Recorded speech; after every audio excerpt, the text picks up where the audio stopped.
Delhi university versus other university. Interview के schedules आ चुके हैं and we are just waiting for our turn कि मैं इंटरव्यू दूं और फाइनली क्या रिजल्ट आए I don't know. I am completely blank, that is question mark.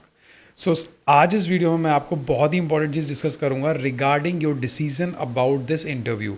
Interview किस किस डिपार्टमेंट का आया है, क्या शेड्यूल है, पहले वो डिस्कस करेंगे और फिर मैं आपको बताऊंगा कि क्या आप सही डिसीजन ले रहे हो। अगर आप JRF हो, आपके पास अपनी फेलोशिप है, सो किस तरीके से आपको सोचना चाहिए, that is very important before finalising कि आप 5-6 दिन इस इंटरव्यू में दे दो और जो दूसरी एंड पे है उसको जस्ट इग्नोर कर दो।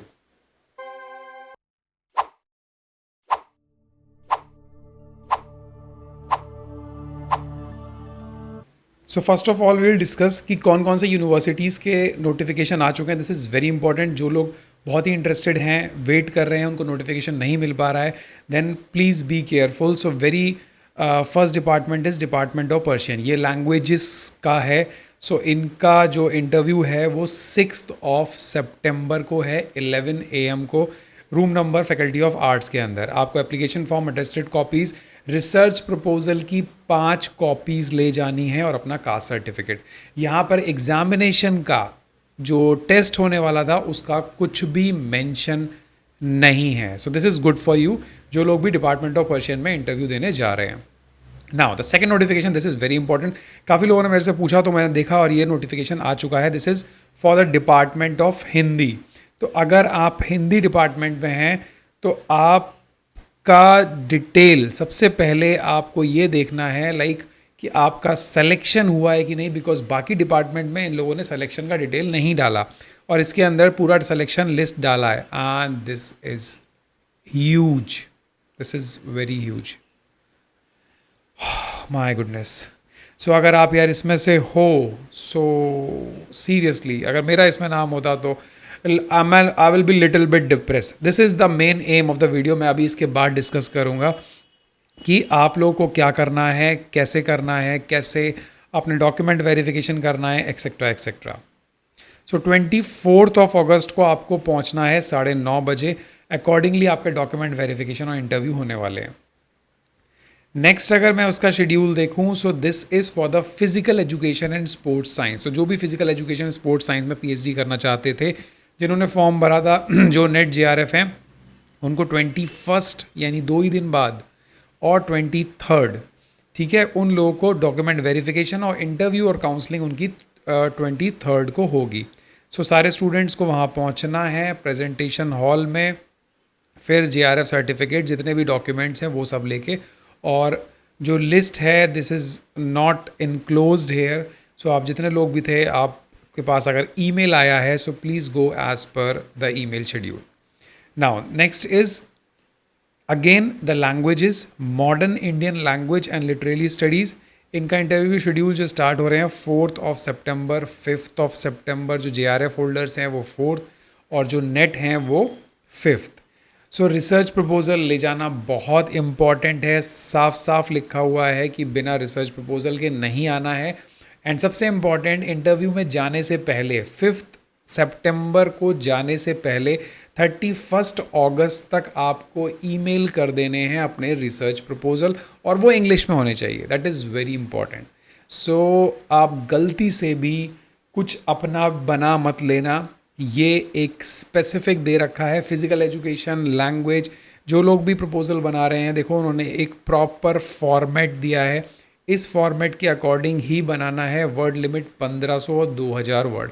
हम लोगों ने काफ़ी सारे रिसर्च प्रपोजल फाइनलाइज किए।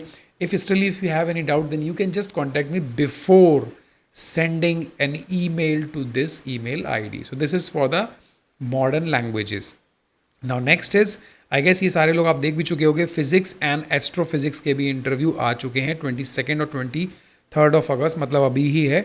9 को आपको पहुंचना है। यहाँ पे भी एग्ज़ाम का कोई भी डिटेल मेंशन नहीं है। उसके बाद जो है this is for the physics and astrophysics. इन्होंने इसका बता दिया है कितने एप्लीकेंट्स हैं। My god, that is 75। I don't know how much seats are there but it is little tough. Buddhist studies का भी आ गया है और इसका इंटरव्यू 24 अगस्त को है। आपको सारे डॉक्यूमेंट जो हैं ईमेल करने हैं और सारे डॉक्यूमेंट्स कैरी करने हैं। प्रपोज़ल और डॉक्यूमेंट्स को इस ईमेल आईडी पे भी भेज देना है और कैरी भी करना है। प्रपोज़ल हमेशा हमेशा रहेगा, बहुत ही इम्पॉर्टेंट है। और अगर हिंदी में आप सबमिट करोगे तो यूनिकोड फॉन्ट में ही होना चाहिए। This is also very important. Proposal की गाइडलाइंस इन्होंने यहाँ दी हैं, 7,000 वर्ड से ऊपर प्रपोज़ल नहीं होना चाहिए। किसी को कुछ भी डाउट हो रहा है प्रपोज़ल में, then you can just discuss me, contact me and finalise your doubt. Punjabi department का भी आ चुका है, नेक्स्ट मंथ 1 को है। इनका भी सिर्फ इंटरव्यू है, इनका भी एग्जामिनेशन के बारे में नहीं लिखा है। दैट मीन्स कि एग्जामिनेशन के बारे में जिसका लिखा हुआ है उनका एग्ज़ाम डेफिनेटली होगा। और must bring the research proposal at the day of interview. This is also very important कि आपको लेके जाना है proposal. Now, a very important discussion, Delhi University versus other university. Why I am discussing this point? This is very important. Listen it very carefully. One of my independent member yesterday sent me the details कि मेरा interview है दूसरी university में है, उसका interview के basis पे selection हो चुका है। Now in the next week is the last day to submit the fees और अपना डिसीजन लेना है फाइनल। इंटरव्यू हो चुका, जो भी डॉक्यूमेंट्स हम लोगों ने फाइनलाइज किए थे उसके बेसिस पे मैं आपको यूनिवर्सिटी बता देता हूँ, that is bits, Birla institute of technology. Bits is a very good university. तो अब जिन लोगों के पास फेलोशिप है वो अभी डाउट में है कि यार मेरे पास तो फेलोशिप है, मेरा दिल्ली यूनिवर्सिटी में हो जाएगा, मेरा JNU में हो जाएगा, so why I should go for the deemed university और स्टेट यूनिवर्सिटी और द यूनिवर्सिटी, मुझे तो वहीं एडमिशन लेना है।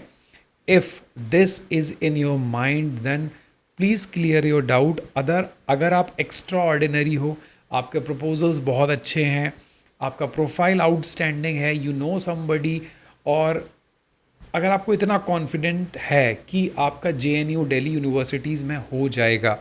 JNU के अंदर सीट्स नंबर बहुत कम है एंड दिल्ली यूनिवर्सिटीज़ का तो आप देख ही रहे हैं, the procedure is very tough. मेरे कहने का मतलब ये है, मैं ये नहीं बोल रहा कि आप जस्ट इग्नोर कर दो, आप इंटरव्यू दो बहुत ही स्ट्रॉन्ग बिलीव के साथ, बहुत ही स्ट्रॉन्ग तैयारी के साथ। बट अगर दूसरी यूनिवर्सिटीज़ में ऑप्शन है and these universities, the guide, the department, each and everything is okay, then please do not ignore that. Because अगर आपने यहाँ का इंटरव्यू दिया और finally result was not as per your expectation, then would you waste your year और would you waste for other universities जो बिल्कुल ही बेकार हैं, लाइक स्टेट यूनिवर्सिटी और छोटी मोटी ऐसी जगह आपको मिले, तो क्या आप फिर ये सोचोगे कि मेरा ईयर वेस्ट ना हो, मैं रजिस्ट्रेशन ले लूँ? तो ऐसे भी लोग हैं जो रजिस्ट्रेशन लेने के बाद 1 साल के बाद रिवर्स बैक मार रहे हैं, वो छोड़ रहे हैं, फेलोशिप फंडिंग एजेंसी को अपनी फ़ीस सबमिट कर रहे हैं कि ये मैंने फेलोशिप लिया, वापस लीजिए, I want to quit. So please ऐसा डिसीज़न मत लो। हम लोगों ने, जो मेरा मेंबर था, हम लोगों ने डिस्कस किया एंड अभी तक यही फाइनलाइज हुआ है कि just go for the BITS campus. The BITS campus is very good. जो प्रोफाइल थी फैकल्टी की, दैट वाज वेरी गुड। हम लोगों ने एनालाइज़ किया, प्रपोजल एनालाइज़ किया, गाइड स्टूडेंट्स को सबसे डिस्कस करने के बाद यही फाइनलाइज़ किया। Do not wait for these universities competition. But I am not saying, still I am not saying कि आप सिर्फ और सिर्फ यही करो। बट अगर दूसरी यूनिवर्सिटी, दूसरा इंस्टीट्यूट गुड है, बहुत ही अच्छी रैंकिंग पे है in terms of research, then why would you quit? क्यों नहीं सोचोगे आप उसके बारे में? जस्ट बिकॉज कि दिल्ली यूनिवर्सिटी में तो मेरा JRF है हो जाएगा, या JNU के अंदर मेरा JRF हो जाएगा, नो। अगर ये सोच रहे हो, so please change your mind, elaborate, discuss और एक कंक्लूज़न पे आओ, उसके बाद डिसाइड करो कि क्या करना है। So this is I want to convey, this is very important. आपके जो भी कमेंट हो प्लीज़ मुझे ज़रूर बताओ, जिससे कि हम लोग और डिस्कशन करें और आपके डिसीजन बिल्कुल सही हो, because this decisions are very important. एक बार रजिस्ट्रेशन होने के बाद नथिंग कैन बी चेंज्ड।